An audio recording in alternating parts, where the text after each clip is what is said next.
কলসির ভিতরে সমুদ্রকে সংকুলন করার মতো। 1151 পৃষ্ঠা।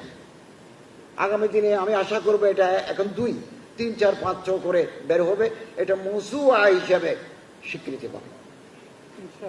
সম্মানিত উলামায়ে কেরাম যারা চলে গেছেন, আমরা তাদেরকে আর ফিরে পাবো না। এরকম মানুষ আর পরবর্তী সময়ে আসে না। হাইহাতা লা ইয়াতি জামানু বিমিসলিহি ইন্না জামানা বিমিসলিহি লাবখিলু। জামানা এখন আগের মতো মানুষ তৈরি করতে বহালতি করে। মানুষ মারা যায়, ওমা মাতাত মাকারিমুহুম, তাদের আখলাক, তাদের আদাত, তাদের কিরদার, তাদের কারনামে মরে না। কিছু মানুষ আছে আশা, তারা বেঁচে থাকে, ওহুম ফিন্নাসে আমওয়াত, মানুষের কাছে তারা মরা। আমরা মরা হতে চাই না, আমরা জীবন্ত হতে চাই। সুযোগ সবসময় আসে না। জুলাই বিপ্লবের পর একটা অবারিত সুযোগ এসেছে, এই সুযোগ আপনাদের কাজে লাগাতে হবে। আর বিভেদ নয়, বিসংবাদ নয়, আলেমদের ঐক্যবদ্ধ হতে হবে। আমি বাংলাদেশ সরকারের 22 জন উপদেষ্টার মধ্যে একজন। তো আমি তো গরম পানি ডেক্সির ভিতরে পড়ে গেছি, আমার ডানে বামে তো কেউ নাই।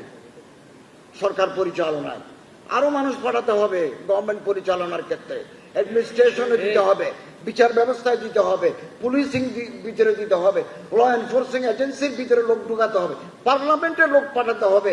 তখন আমরা এই দেশে কোরআন হাদিসের আদর্শ বাস্তবায়ন করতে পারবো।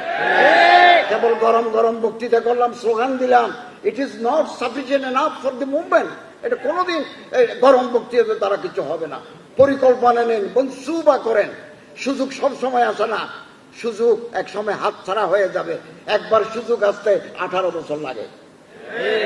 অতএব আর আমার দেশে আমরা আমাদের সংস্কৃতি, আমরা আমাদের কালচার, আমাদের তাহজিব তমদ্দুনের ভিত্তিতে আইন প্রণীত হবে।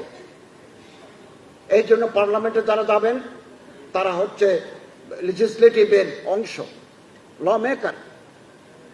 আমার দেশে কোন ধরনের আইন চলবে, আমার সংস্কৃতি, আমার তাহজিব, আমার তমদ্দুন, আমার মাযহাবের ভিত্তিতে এদেশের জনগণ, এদেশের ওলামা, এদেশের কৃষক শ্রমিক সেটা নির্ধারণ করবেন। গোটা দুনিয়াব্যাপী আমাদের বন্ধু আছে, গোটা বিশ্বব্যাপী কূটনৈতিক সম্পর্ক আছে, বাণিজ্যিক সম্পর্ক আছে, কালচারাল রিলেশন আছে। তারা আমাদের পরামর্শ দিতে পারেন, কিন্তু তাদের প্রেসক্রিপশন আমরা বাধ্যতামূলকভাবে মানতে বাধ্য নই। আমরা আমাদের মতো করে চলবো, এদেশের তাহজিব তমদ্দুন সংস্কৃতিকে আমরা লালন করব। আমি একথা স্পষ্ট করে বলতে চাই, কেবল এই গভর্নমেন্ট নয়, আগামী দিনে যারা আসবেন, এরপরে যারা আসবেন, এদেশে কোরআন হাদিসের পরিপন্থী কোন বিধি, কোন আইন এদেশের জনগণ মানবে না। এটা কেবল আমি এখন সরকারের অংশ, এখন এটা কেবল ইন্টারিম গভর্নমেন্টের কথা নয়।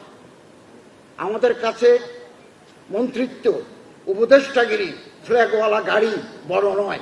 এদেশের তৌহিদি জনতার সাথে যে মিলন এবং এদেশে যে ইসলামী আদর্শ আমরা এটা লালন করি, এটাই আমাদের কাছে দাম বেশি। ক্ষমতার চাইতে আমাদের ধর্ম, আমাদের তাহজিব, আমাদের তমদ্দুন, এগুলো আমাদের কাছে দাম বেশি। অতএব আপনারা এই যে সুযোগ জুলাই বিপ্লবের পরে এসেছে, এটাকে কাজে লাগান। সুযোগ সব সময় আসে না, এই সুযোগ আগামী দিন আর পাবেন না। আল্লাহ তাআলা আমাদের তৌফিক দান করুন, আমিন। মোল্লা খালেদ সাইফুল্লাহ আইয়ুবী সহ হযরত উলামায়ে কেরাম এই যে বই পুস্তক, এই 2 খণ্ডের যে মেহনত করেছেন, আগামী সংখ্যা সেকেন্ড এডিশন করার সময় আপনারা আরো আলেমদেরকে সংযুক্ত করবেন, রেফারেন্স দিবেন। কিছু কিছু আলেমদের জীবন একেবারে সংক্ষিপ্ত হয়েছে, এটা একটু বড় করবেন। আর যারা এখন আনএক্সপ্লোর্ড, এখনো আসে নাই, তাদেরকে যুক্ত করবেন।